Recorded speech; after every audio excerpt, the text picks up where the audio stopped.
and welcome to Thoughts in the Green Room with your host, Geoff Mays. Today's topic, trust. Now, trust, I think, is something that people understand innately. It is an emotion, a feeling that transcends all cultures, all races, all aspects of life. And it's got a really simple understanding. People typically agree on something, you'll get a deadline done, we'll meet here, we'll meet there, and we trust that the other person we've made that agreement with will show up on time, will deliver the goods as they say. Take your car to a mechanic, you trust the mechanic will do the service provided and do it well for the money that you're going to pay them, and so on. Now, this trust, I think, is an interesting concept because although understood very clearly, I think it is never explored enough, and it's not looked at in enough depth to understand it in respects to more intimate relationships. So to exemplify this, to take a look at this, I want to share a story about partner A and partner B who have a great relationship. A and B have been together for some time. A is the traditional homemaker. They stay at home, they take care of all of the home needs, the cleaning, the cooking, all of those things, those traditional roles. And B, in the traditional aspect of this story, is the breadwinner. They go to work 9 to 5, they make money, they bring money home, and they pay for all the monetary needs of the household. And between the two of them, A and B do quite well, and they have this wonderful little relationship. Now, one Christmas, A and B go to B's Christmas party, and A is introduced to C. A observes C and B interacting and sees a familiarity that is a little bit threatening. Makes A a little bit nervous. Not so sure about that interaction between B and C, but so be it. The party ends, off they go home, and in the new year, the demands of B's job change, and B needs to start staying late at work occasionally. No big deal. Couple nights a month. And as time goes on with B at work a couple nights a month, A is at home on those evenings by themselves, wondering what's happening. Why did B start staying late at work? What was the connection? It was a coincidence that it happened after I got introduced to C, after what I saw. I don't know. So A ruminates while B carries on. And one night B comes home and A questions. What's going on? I'm feeling nervous. I don't feel supported. And B, being the caring soul that B is, settles A down, speaks the soothing words, and reminds A of the relationship they have and sets them at ease. All is well. A couple more months go by. The pattern once again starts to rise. B is at work, still a few nights late every month, and A sits at home, ruminating, questioning, wondering. B comes home one night. A attacks. What's going on? You and C are at work together late at night, 3-4 times a month. What happens on those nights? B, being the caring individual that B is, sits down, discusses and settles A down, reassures them that nothing is happening. The demands of B's job change over time, and B consistently needs to do weekends away, promoting and selling and that aspect that takes them physically away. And of course, C has to travel with them. B also needs to stay late at work, not 2-3 times a month, but often 2-3 nights a week, every other week. B comes home. A challenges.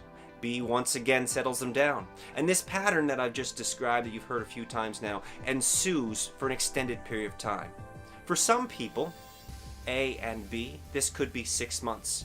For another couple, it could be a year, 2 years, 6 years, 10 years.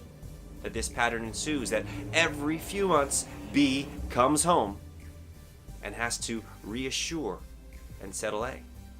Now let's arbitrarily say it's a 4-year time frame. And one late night at work, B, doing their work, having never crossed any boundaries, having never truthfully thought about any boundary crossing, is approached by C and C says, let's have something happen. B, having just come off of a fight with A the night before, looks up to C and says, yeah, let's. And so that moment that we all dread happens between B and C. B comes home that night, A attacks, and B says, you're right, something happened. A loses their mind and the fight goes ballistic. When everything finally calms down, A summons up the courage to say, why? And B says, because you asked me to. What? How did I ask you to do this and destroy our relationship? You've taken everything from us, says A. And B says, for 4 years, I've done nothing but do my job at work. And for 4 years, I've come home consistently to reassure you that that is all I've done. And for 4 years, all you've done is tell me that I've been doing inappropriate things with C. So tonight, after years of accusation, not wanting to be accused anymore, I chose to make it truthful, so at least the accusation felt right. And so B and A crumble and fall apart and part ways. Now, many people would say that B is the one who broke the trust, and this is the common thought that comes out of this. And I challenge that that is not the case. I challenge that when you take a look at relationship, that although agreeably trust is something we place on somebody else to deliver the goods on time, our part that we play is just as important. And what people rarely look at is the trust that they have in themselves. And the trust that we have in ourselves, I think, is the more important aspect in a relationship. If we take a look at A and give them all of their regular household duties and the being home alone, A ends up being an individual who doesn't trust that who they are as a person is valuable enough for B to continue to come home to. They do not trust that the work they do in the house and their part in that relationship is enough to bring B home to deliver the goods. A is not lacking in trust of B, but they lack in the trust of themselves. And because of their personal lacking trust, it generates and feeds other emotions such as jealousy, fear. And those things rear their ugly heads. They become the accusations, they become the challenges that lead to the fights, and eventually B, unable to take the accusations in the fight, looks for a way to escape them by making the accusations reality and giving themselves a way out. As an actor, I often look at relationships. I always look at relationships. That is the foundation of acting from my perspective. I pick up a script and I look for the interaction between two people and how that drives a scene, how that drives a story forward. When I'm doing my thing as an actor, I never look at the relationship from the aspect of what the other person is doing. I'm always looking from it from my character's point of view. How do I drive the relationship forward? If there is an action that leads somebody to walk away, what does my character do to push that forward? If two characters come together, what has my character done to drive that person into my arms? So from this perspective, I come back to the reality, and we get this idea of trust with the A and B story. Now, what is it that I'm trying to get at here? Is that trust is a powerful and important emotion that everybody understands, but it is one that is often misplaced, and in misplacing it, people fall short.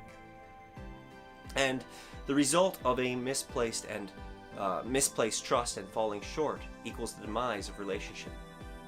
Over the years, I've seen this happen over and over and over and over again, whether it be directly through friends I've spoke to that are connected to me, whether it's hearsay stories. It always comes out with the same thing. That a person who doesn't reflect in on themselves and develop the courage to trust themselves, they feed poorly into their intimate relationships and they bring them to a close. So with that said, I bring us to a close. And I give you the challenge this week to reflect back on your own relationships. Not from the aspect of your partner, which is what we typically do, but in the aspect of yourself and how you have a relationship with you within that relationship with your partner. And what do you do to consistently maintain the trust in the relationship with yourself? Those are your thoughts from the green room. I am your host, Geoff Mays, and I will see you in just a few weeks.